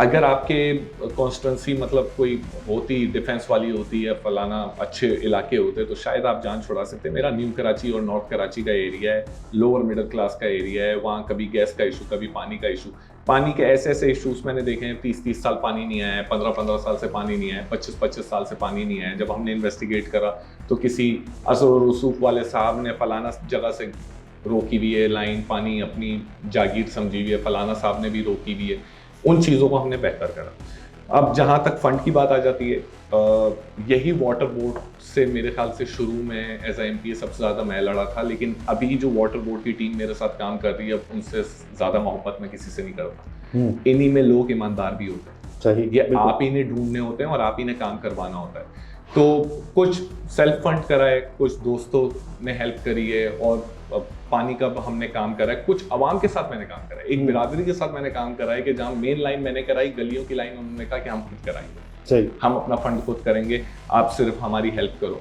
तो काम करने से होगा। एक MPA अगर आपको बोल रहा है मेरे पास इख्तियार नहीं है, मेरे पास फलाना नहीं है, मेरे पास फलाना नहीं है, हाँ कुछ चीज़ों पे नहीं है, मेरे पास नहीं है इख्तियार कि मैं एक रोड बना दूं, मेरे पास नहीं है इख्तियार कि मैं इनके लिए बड़ा बड़े प्लेग्राउंड बना दूं, लेकिन कुछ काम मैं कर सकता हूँ। अगर वो काम नहीं कर रहे तो वो आपको बेवकूफ़ बना रहे हैं। कुछ काम तो करने होंगे अपने इलाके में, 5 साल बाद आपने फिर उन्हीं के पास जाना है, जाहिर सी बात। और आपका दीन ईमान तो तभी मानेगा ना दोबारा इलेक्शन लड़ने के लिए, जब आपने कुछ परफॉर्म किया हुआ होगा, ऑन द ग्राउंड कुछ काम किया होगा कुछ। और दूसरा, जो आपकी ओपोनेंट होते हैं, ओपोनेंट कौन है? आपका टाउन है, आपका UC चेयरमैन है। जब MPA ही कुछ नहीं कर रहा, हाथ के हाथ रख के बैठा होगा ना, तो ना टाउन परफॉर्म करेगा ना UC परफॉर्म करेगा। अभी क्या है कि कंपटीशन लगा दिया इलाके में, एक कॉन्स्टिट्यूंसी में कंपटीशन है। वो कहते हैं मैं भी काम करूंगा, वो कहते हैं मैं भी काम करूंगा, अलग अलग लोग कह रहे हैं कि हमने काम करना है। मैं तो कहता हूँ पंजाब वाले भी आ जाए मेरी कॉन्स्टिट्यूंसी में काम करें, खुशी खुशी, ठीक, जबरदस्त। नहीं पड़ता। अच्छा, पानी का तो मसला आपने किया हल, आपने कहा हमने थोड़े सेल्फ फंड्स भी डाले, दोस्तों ने भी मदद की। अच्छा, इसी पानी के ऊपर ही बहुत सारी, अब मैं फिर से वापस वही मेरे पास दिमाग में बात आ जाती है NGOs की, कि हैंडपम्प के नाम पे अगर हम बात करें तो 100 पाउंड और समथिंग इतने पैसे लेते हैं एक लगाने के, इतनी कॉस्ट शायद आती हो या इससे कम आती हो, ज़्यादा आती हो, तो ये तो खैर एक अलग डिबेट है। लेकिन अगर ये पैसे लेते भी हैं तो फिर सिंध में जो रूरल एरियाज हैं वहाँ पर तो पानी का बड़ा बुरा निज़ाम है। मैंने जैसे अभी आपको एक वाक़या बताया था कि लड़की को देखा, वो 1 किलोमीटर दूर गई तो पानी ऊपर आया। कैसे मसले मसाइल होंगे? देखिए, NGOs जो है ना अब दिखावा बन चुकी है ये चीज़। अच्छा, सारी दिखावा बन चुकी हैं या कुछ? नहीं, मैंने कहा कुछ NGOs काम कर रही हैं। मैं तो कहता हूँ अब सिर्फ 5% कर रही होंगी, 95% नहीं कर रही, बेवकूफ़ बनाया जा रहा है वहाँ। ठीक है। पाकिस्तान में 3 से 4 बिलियन डॉलर्स आपके आते हैं। कहाँ से आते हैं? बाहर ममालिक से आ रहे हैं। पाकिस्तान के जो खुद कलेक्ट कर रहे हैं ना, अंदरूनी अलग अलग, वो फलाना अमीर साहब थे, वो 15 लाख दे दिए, 10 लाख दे दिए, 20 लाख दे दिए, वो मैं नहीं गिन रहा, मैं सिर्फ बाहर वाली बाहर से रेमिटेंस की बात कर रहा हूँ। 3 से 4 बिलियन डॉलर्स अगर आपके मुल्क में आ रहे हैं, प्रॉब्लम कोई नहीं सॉल्व हो रही। हैंडपंप की बात आप कर रहे हैं, कितने लगा लेते हैं भाई? 5 लगाते होंगे, नजर पैसे कितने के लेते हैं? 500 के। तो मेरा सवाल वहाँ यही बनता है ना कि भाई इनकी ऑडिट कराओ ना, इन पे नजर तो रखो, आवाम को इनकी रिपोर्ट्स तो दो। 4 तस्वीरें अगर हैंडपंप की मैं भी लगाकर $2 लाख इकट्ठे कर रहा हूँ तो कहाँ खड़ा हूँ मैं? एक NGO नाम नहीं लेता क्योंकि वो फिर आ जाता है कि फलाना फेवरेट होगी इसकी, फलाना से नफरत करता होगा। As a standing committee chairman मेरे को न्यूट्रल रहना पड़ेगा, तो मैं न्यूट्रल रह के आपको एक बात कह देता हूँ कि कुछ NGO जो हैं वो ऑनलाइन मार्केटिंग में पैसे लगाती हैं। मतलब आप मालूम कर लें, लाखों डॉलर लगाती हैं। अच्छा, पेड कैंपेन चलती हैं। ठीक है, बड़ी बड़ी NGOs की चलती हैं, पेड चलती हैं, फिर उसमें से रिटर्न लेते हैं। मतलब $1 लाख लगाए तो 2 लाख आने तो नहीं, 2 लाख सर क्या बात कर रहे हैं? अच्छे से ज्यादा लाख पे लाख वाला बिजनेस थोड़ी होता है ये लाख पे कम से कम भी मिलियन वाला बिजनेस होता है। ओके, रमजान इनका बिजनेस है, पीक टाइम है, समझिए ये पीक टाइम है। और ये अभी हम कर भी रमजान में ही रहे, ये पीक टाइम। मैं कह रहा हूँ ये जो 3 से 4 बिलियन डॉलर्स आ रहे हैं, बाकी NGOs इंटरनली इकट्ठा कर रही हैं, इसको राइट डायरेक्शन में क्यों नहीं लगा रहे? इन NGOs को हम ये क्यों नहीं बोल रहे यार तुम्हारे को ना सिर्फ 3 जगहों पे काम करना है, 3 चीजों पे। सिंध गवर्नमेंट अपना डिसाइड कर ले, सिंध गवर्नमेंट का यार मुझे तुम एजुकेशन पे काम कर लो और हेल्थ पे काम कर लो, बाकी छोड़ दो, तुम्हें और कोई काम नहीं करना, तुमने ये दस्तरखान लगवाने नहीं है। हाँ, ये दो दस्तरखान- सेक्टर संभालो आप। 2 सेक्टर संभालो, ये दस्तरखान छोड़ो। रमजान में इफ्तारी वाले के मैं नहीं खिलाफ, इफ्तारी कराएं, इफ्तार साथ करना भी एक अच्छी बात है। इफ्तार के अलावा ये जो पूरे पूरे साल दस्तरखान निकाल रखे हुए ना यहाँ पे कराची में, एक लंगर चल रहे हैं, हटा दो। बोलो दो सेक्टर पे काम करो, एक हेल्थ पे और दूसरा एजुकेशन पे। 5 साल बाद ये सारी प्रॉब्लम सॉल्व होगी, लेकिन इसके लिए इसको मॉनिटर करना पड़ेगा, नियत तो होगी। अभी होता यह है कि Sindh government social welfare department एक एनजीओ का मुझे पता है 1 अरब दिए हैं 5 साल में। 1 अरब 5 साल में। अभी तो मैं डॉक्यूमेंट्स ले रहा हूँ, लेकिन 1 अरब दिए थे।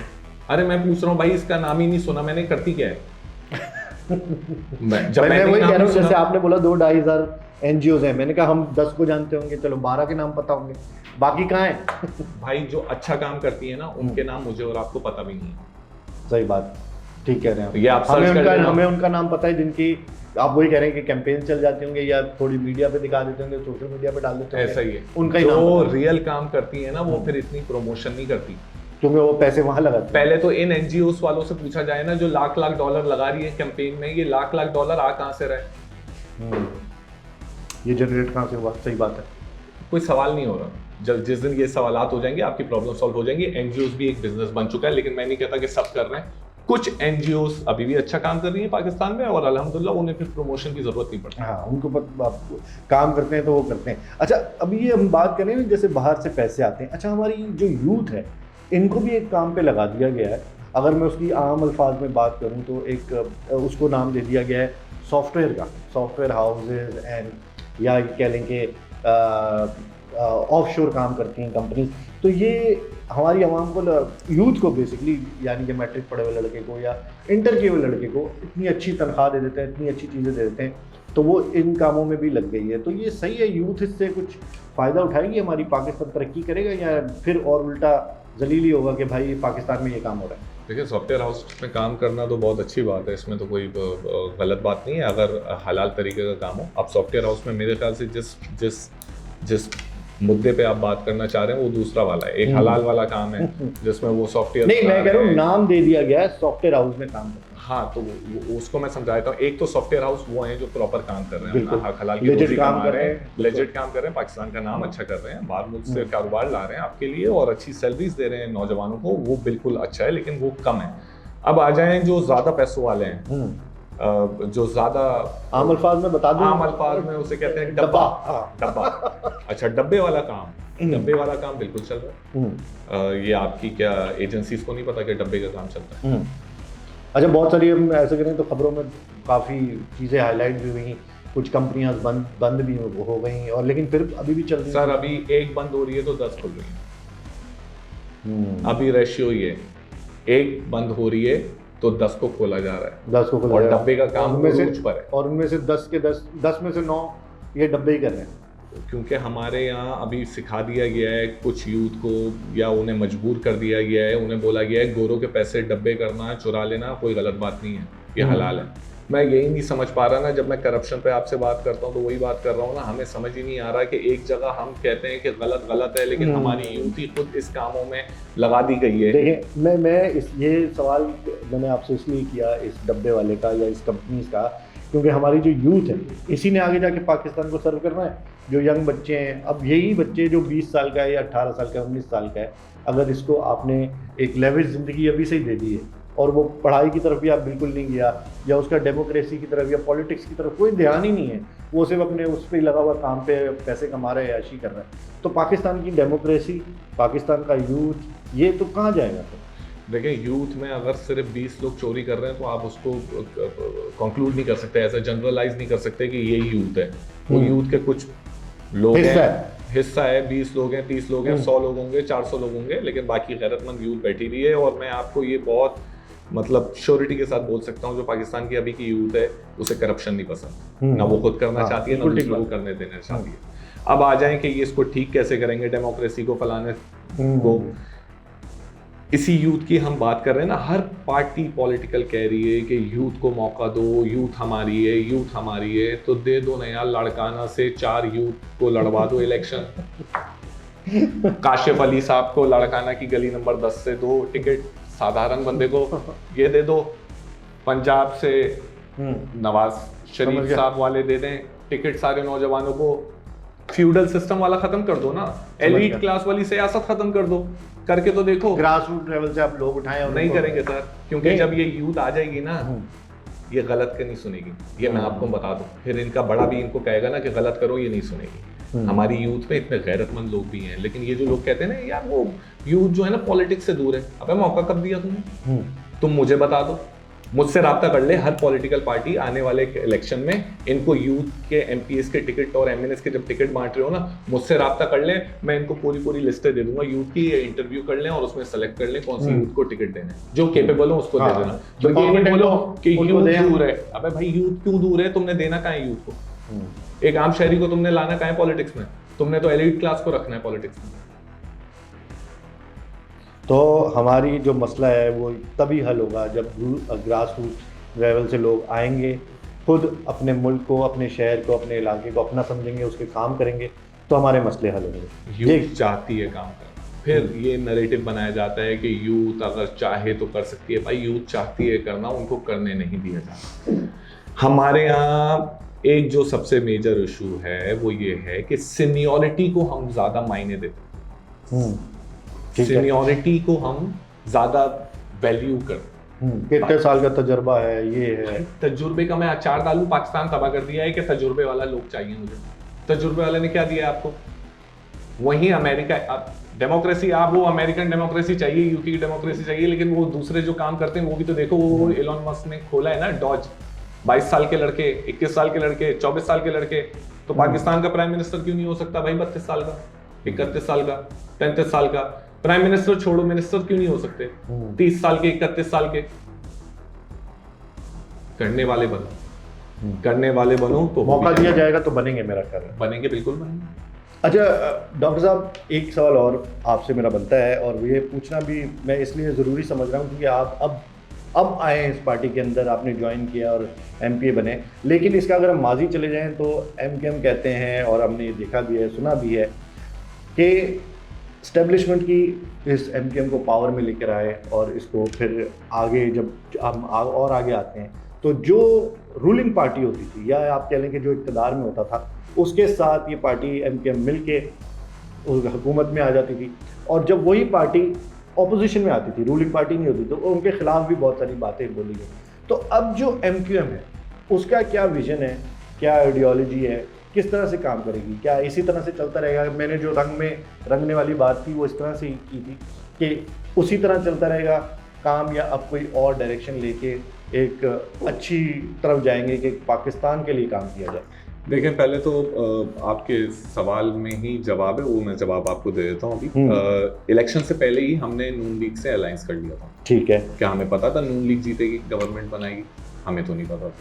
हमने एक इलेक्शन के रिजल्ट से पहले ही, इलेक्शन के 1 महीने पहले ही उनको बोल दिया था कि हम आपके साथ होंगे, इत्तेहादी होंगे, नून लीग के साथ इत्तेहादी होंगे। वो अपोजिशन में भी जा सकती थी अगर हार जाती, अभी जीत गई तो गवर्नमेंट में। तो ये आपका बोलना कि जो हुकूमत में होता है सिर्फ हम उसके साथ मिल जाते हैं, ये गलत है। यकीनन हम चाहते हैं कि फेडरल गवर्नमेंट के साथ हमारे रिलेशंस अच्छे हों। उसकी सिंपल रीज़न है क्योंकि हमारे प्रोविंशियल गवर्नमेंट के साथ रिलेशंस यहाँ इतने अच्छे नहीं रहे। यहाँ कहीं ना कहीं एमक्यूएम के नुमाइंदों को ना फंड दिया जाता है, ना इनके इलाकों में काम किया जाता है। तो हमें फिर सपोर्ट कहाँ से चाहिए होगी? कराची के लिए आवाज़ कहाँ उठाएं, पैसे कहाँ से लाएं? तो वो हम फेडरल से ही लाएंगे। और एमक्यूएम की कोई ज़ाती चॉइसेस तो है नहीं, कोई हम अपनी पर्सनल चॉइसेस के लिए तो काम करते नहीं है। एमक्यूएम पाकिस्तान चाहती है कि भाई कराची में तरक्की हो, सिंध में तरक्की हो, पाकिस्तान में तरक्की हो, खुशहाली हो। तो उसके लिए जो जो हम कर सकते हैं, जो जो इक़दाम ले सकते हैं, वो हम लेते हैं। अच्छा, अगर हम बात करें ना पार्टी के भी टॉप लीडर्स की बात करें, और मैं सिर्फ एमक्यूएम की बात नहीं कर रहा, मैं तमाम सियासी पार्टी की बात कर रहा हूँ, सबके टॉप लीडर्स और कुछ ऐसे लोग जो एस्टेब्लिशमेंट में भी हैं और दूसरी जगह भी हैं, वहाँ से भी देखें तो वो जितने भी टॉप लोग होते हैं, जब ये रिटायर होते हैं या आप कह लें कि सियासत छोड़ते हैं, तो इनकी ज़िंदगी बड़ी लेविश होती है, ज़बरदस्त याशी में ज़िंदगी गुजरी है। याशी कह लें, याशी वर्ड शायद गलत होगा, ये कह लें कि एक लेविश ज़िंदगी गुजरी है, आरामदेह ज़िंदगी गुजरी है। लेकिन पिछड़ा कौन है? वही लोअर मिडिल क्लास आदमी जिसको पानी भी नहीं मिल रहा, गैस भी नहीं मिल रहा, उसको बेसिक एजुकेशन भी नहीं मिल रही, हेल्थ भी नहीं मिल रही, और ये समझ ले कि वो सब इतना ही रह गया कि बस ऊपर ही चले आए तो ठीक है। देखिए पॉलिटिशियंस से शुरू कर लेते हैं। टॉप के पॉलिटिशियंस आप कह रहे हैं कि रिटायर हो जाते हैं, पॉलिटिक्स में कोई रिटायर नहीं होता। मैं रिटायर से मेरा मतलब है कि सुना नहीं होगा, थोड़ा साइड में हो जाते हैं, साइड में कोई नहीं होता, साइड लाइन हो जाते हैं, जब दिल करता दूसरे है लोग आ वहाँ जाते हैं। अरे जब कुर्सी नहीं होती तो साइड हो जाते हैं, जब कुर्सी आती है सब आ जाते हैं यहाँ पर। पॉलिटिक्स में यही चल रहा है, हर कोई अपनी कुर्सी के लिए खेलता है। और मैं नहीं कहता हर कोई, लेकिन ज्यादातर तभी हम पाकिस्तान को इस डगर, मेजॉरिटी की बात कर रहा हूँ, मेजॉरिटी अब ऐसे हैं। इसको ठीक कैसे करेंगे? इसको ठीक आवाम करेगी, और इसको ठीक जो है ना ये सिस्टम करना पड़ेगा, इंस्टीट्यूशंस को बेहतर करना पड़ेगा। अगर अब्दुल बासित आज करप्शन करता है ना, तो अब्दुल बासित को न्यू कराची और नॉर्थ कराची की आवाम को ना वोट नहीं देना चाहिए। लेकिन अगर अब्दुल बासित परफॉर्म करता है, ईमानदारी से काम करता है ना, तो फिर आवाम को वहाँ की वोट देना चाहिए, इसी को लाना चाहिए। सही बात। जब ये अवेयरनेस एक हो जाएगी ना, और आवाम एक फैसला कर लेगी कि यार परफॉर्म करने वाले को, ईमानदार आदमी को मैं रखूंगा, जो परफॉर्म नहीं करेगा ना, जो ईमानदार नहीं होगा, वो किसी भी पॉलिटिकल पार्टी के झंडे के अंदर जाके इलेक्शन लड़ेगा, मैं वोट नहीं दूंगा। हमारे यहाँ मसला ये है कि पॉलिटिकल पार्टीज एक ब्रांड बन चुकी है। दुनिया में ऐसा नहीं होता। दुनिया में होता है कि यार इंडिविजुअल शख्सियत है, कि अब्दुल बासित है, अच्छा बंदा है, बुरा बंदा है, इसकी कैपेबिलिटी क्या है, कॉम्पिटेंसी क्या है, फिर वोट दिया जाता है। यहाँ ये देखा जाता है वो फलाना पार्टी का है, इसको वोट देना, पार्टी के नाम पे वोट दी जाती है। गलत है ना। ये कोई तरीकेकार ही नहीं है वोट देने का। वोट देने का तरीकेकार क्या है? आप परफॉर्म करो, ईमानदार हो, ऑनेस्ट हो, आवाम का सोचते हो, बिल्कुल आपको वोट दिया जाए और आपको लाया जाए, कुर्सी पे बैठाया जाए। तो जब तक ये खत्म नहीं होगा, तो ये जो आप बात कर रहे हैं ना कि टॉप वाले बस लग्जरी लाइफ गुजारते हैं, फलाना लाइफ गुजारते हैं, वो गुजारते रहेंगे। लेकिन आपको मैं कुछ मिसालें भी दे दूं, ये मैं सिर्फ अपनी पॉलिटिकल पार्टी की मिसाल दे देता हूँ। हमारे चेयरमैन खालिद मकबूल साहब, मैंने आपको पहले ही बोला, उनकी आजिज़ी, चेयरमैन ही है ना, आपने कहा टॉप, तो हमारी टॉप वो रहे, आजिज़ी में ही रहते हैं। आप उनका लाइफस्टाइल देख लें, उनकी गाड़ी देख लें, हम तो कहीं टॉप पे नहीं गए।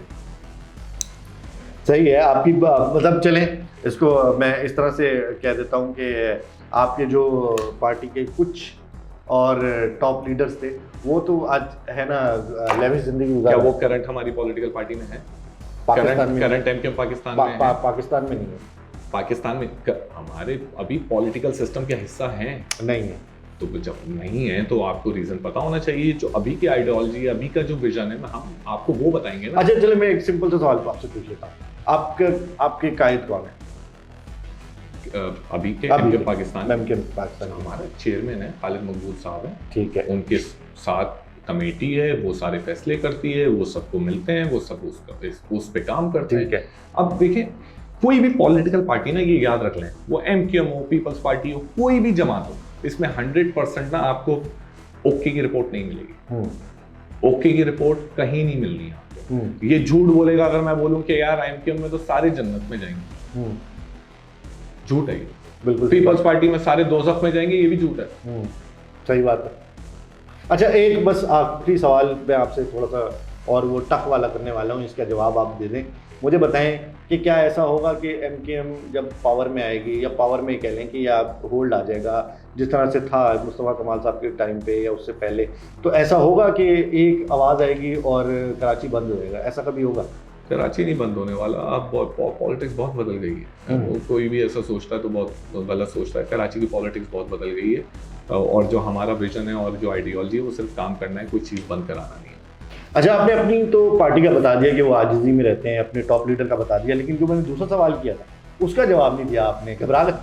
मैं फिर से कर लेता हूँ। मैं ये कह रहा था कि जो टॉप के गवर्नमेंट सर्वेंट्स हैं, या उसके अंदर मैं ये कह लेता हूँ कि आर्मी के भी लोग हैं, या हमारी जो आर्मी है उनके भी लोगों का है कि भाई वो उनके काफ़ी सारी जो है वो चीज़ें हैं, रिटायर होते हैं तो बाहर जाके सेटल हो जाते हैं, या उन्होंने बाहर अपनी वो बनाई हुई है, प्रॉपर्टीज खरीदी हुई है, कुछ भी खरीदा हुआ है। तो ये लोगों का माइंडसेट सही है, या ये लोगों के दिमाग में बात डाली जाती है कि ऐसा है? पहले तो मैं घबराया नहीं, वो क्योंकि क्वेश्चन ऐसा था कि तो पॉलिटिक्स पे मैंने रखा, लेकिन अब आ जाते हैं। पहले गवर्नमेंट सर्वेंट्स पे आंसर देता हूँ, फिर मैं आ जाता हूँ आर्मी पे भी। देखिए, गवर्नमेंट सर्वेंट्स पे जब हम बात कर रहे हैं ना, एक कमिश्नर है किसी शहर का, या डिप्टी कमिश्नर है, जो भी है, उसकी तनख्वाह होगी 2 लाख, 2.5 लाख, चले 3 लाख, 5 लाख, 4 लाख, जो भी होगी। मेरा सवाल ये उठता है कि उनके जो घर में उनके बच्चे रहते हैं, उनकी बीवी रहती होगी, माँ बाप होते होंगे, क्या वो सवाल नहीं पूछते यार बेटा तनख्वाह तो 5 लाख थी, ला तुम करोड़ करोड़ रुपए रहे हो घर पे, प्रॉपर्टियां मना रहे हो, हलाल हराम का डिफरेंस वहां नहीं समझाया जाता। रमजान का महीना है, नमाजें भी पढ़ते होंगे तो उनको उस वक्त नहीं समझाया जाता। अब मैं ये बिल्कुल नहीं कह रहा कि हर गवर्नमेंट सर्वेंट करता होगा, लेकिन जो कर रहे हैं पहले उनको रोकना उन्हीं की घर वालों की तरफ से चाहिए कि बेटा गलत रास्ते पे ना जाओ, ठीक डायरेक्शन पे आ जाओ। फिर दूसरा सरकार का काम होता है, जो प्रोविंशियल गवर्नमेंट है आपका, इसका रोल है। लेकिन प्रोविंशियल गवर्नमेंट कभी भी इन लोगों को नहीं हटाएगी। ये जो गवर्नमेंट सर्वेंट, जो ब्यूरोक्रेसी है अभी हमारी, ये मिनिस्टर से ज्यादा स्ट्रॉन्ग है। ठीक है, अगर आप मुझसे पूछें, मिनिस्टर्स भी अब मिनिस्टर्स की ये नहीं सुनते। एक पूरा सिस्टम बन चुका है, ये सिस्टम तोड़ने के लिए डंडा चाहिए। वो जो चाइनीज मॉडल मैंने आपको शुरू में बोला था ना, वो ला देना, एक दफा वो कानून साजी कर दें, उल्टा लटकाने वाला कर दें, फिर देखें फिर कैसे सही नहीं होते। अब आ जाएं तीसरे पे, आर्मी पे। देखिए इस पे ये एक टेक्निकल है। देखिए आर्मी पे भी आप ये नहीं बोल सकते ना कि 100 में से 100 चीजें 100% परफेक्ट होंगी। गलती मैं भी करता हूँ, गलती आप भी करते होंगे, वो भी करते होंगे कहीं ना कहीं। अब आप आ जाएं उनकी लाइफस्टाइल पे या उन चीजों पे, आप जो मैं और आप इतने आसानी से कमेंट्स करते हैं। यार एक जनरल कैसे बनता है? सीएम के फोन से बनता है ये? नहीं। कैसे बनता है? अपनी काबिलियत पे बनता है वो। कैसे बनता है? Step by step.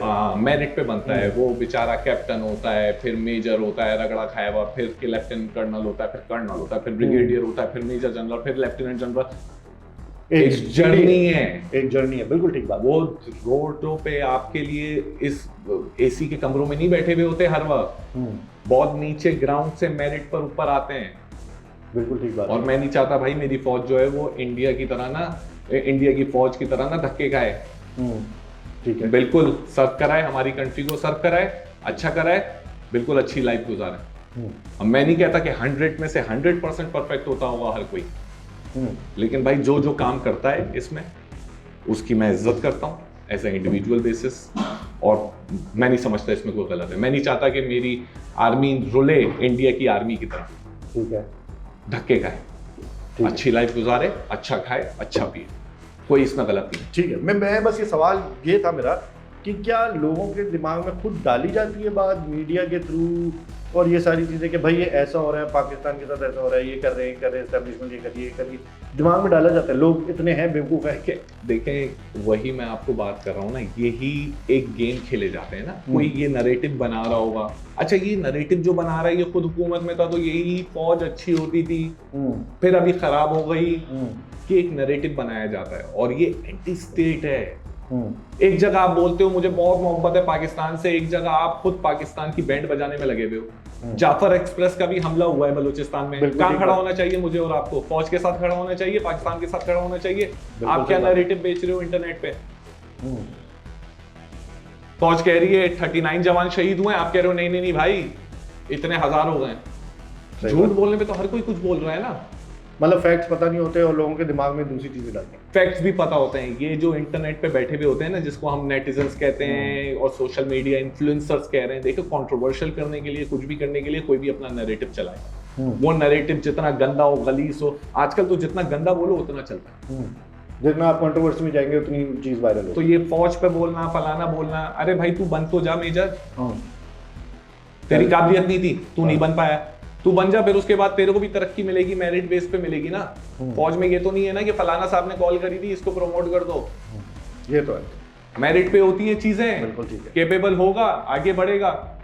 अब उसके बाद जब वो टॉप रैंक पे आ जाता है तो भाई वो एक कंपनी का सीईओ भी तो टॉप रैंक पे आके यकीनन थोड़ी अच्छी लाइफस्टाइल होती है उसकी, तो इनकी भी होती है, होने दो, इसमें क्या परवाह है? हमारी फौज है ना, पाकिस्तानी ही है ना, होने दो, मुझे तो कोई परवाह नहीं है।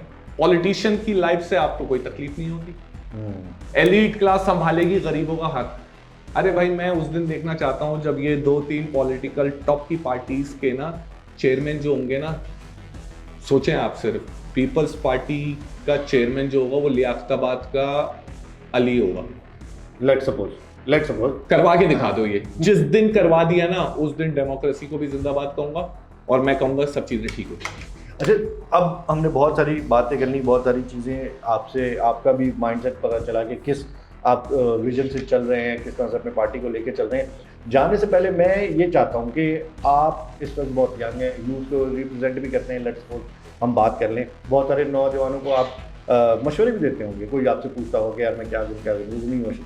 तो इस वक्त जो आपको नौजवान नस्ल देख रही है या यूथ देख रहा है, उसको आप क्या मैसेज देना चाहते हैं डेमोक्रेसी के हवाले से, पाकिस्तान के हवाले से, और अपनी जो उनकी पावर है, जो यूथ पावर है, उसको किस तरह से सही से इस्तेमाल करके वो पाकिस्तान को बेहतर बना सकती है, क्या मैसेज देना चाहते हैं?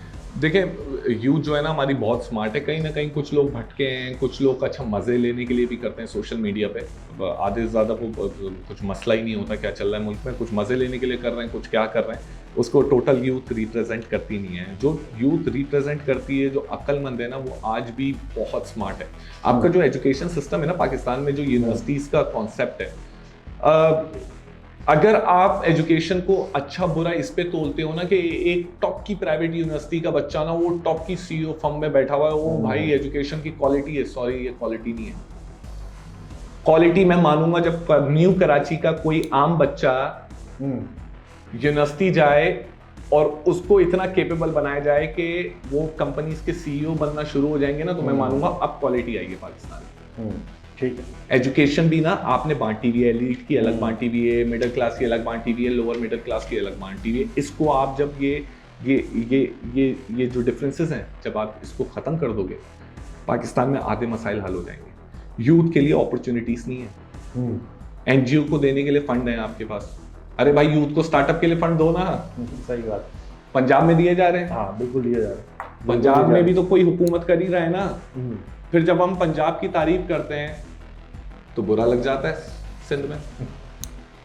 लेकिन हम चाहते हैं ना कि सिंध में भी तरक्की हो, सिंध में भी यूथ का फ़ायदा हो, सिंध में भी यहाँ के लोग आगे आएँ। तो मेरा सवाल आपसे ये था कि आप यूथ को मैसेज क्या देंगे कि वो क्या करें अपनी ज़िंदगी? अपनी ज़िंदगी में बिल्कुल फोकस रहें, ईमानदारी से अपना काम करें और ख़ुद को चेंज ना करें किसी भी नैरेटिव के लिए। अपना एक माइंडसेट रखें, आपको तरक्की करनी है, आपको ऑनेस्ट रहना है, आप इंटेग्रिटी से चलें ज़िंदगी में, और इंशाल्लाह हमारी जो यूथ है बहुत स्ट्रीट स्मार्ट है, ये बेहतर ही करती है ज़िंदगी में। अच्छा, मैंने आपसे सवाल किया था, फिर मैंने पूछा कि आप घबराए तो नहीं। एक और सवाल कर रहा हूँ मैं आपसे, तो उसमें भी घबराना नहीं है।